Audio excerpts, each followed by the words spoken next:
Worship Seminar. Just a few hours of dynamic, practical inspiration and teaching that will permanently alter your perspective about worship. Let me ask you a question. What would happen if everyone on your team, your entire congregation, really understood worship from a biblical perspective? You see, surveys indicate that the vast majority of Christians, I'm talking about regular attenders of Christian churches, really don't understand what worship is. But what if your entire leadership, what if your whole congregation really got worship? I'm not talking about music. I'm talking about worship. Let me try to paint you a picture of what it could look like if your entire church really did understand worship.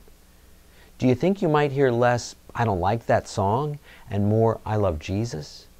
Do you think there might be fewer negative comments about the style of music and more positive comments about the content of worship? Do you think there might be fewer people watching and more people participating? Do you think there might be fewer people who are looking at their watch or checking their Facebook post and more people who are actively engaging with God during the worship? You know, for most churches, the scenario that I just painted, if that actually happened, it would be like somebody just switched on the light.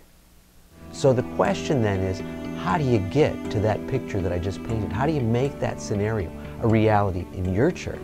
The Worship Seminar with Tom Kreuter. Here's what others have said. This seminar does something much more than simply teaching technique. It goes back to the heart of worship and why we worship.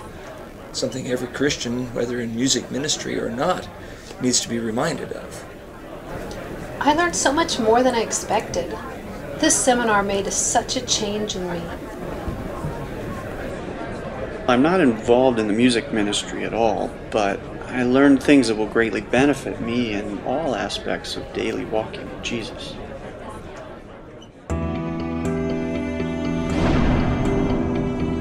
The Worship Seminar with Tom Kreuter. Don't miss it.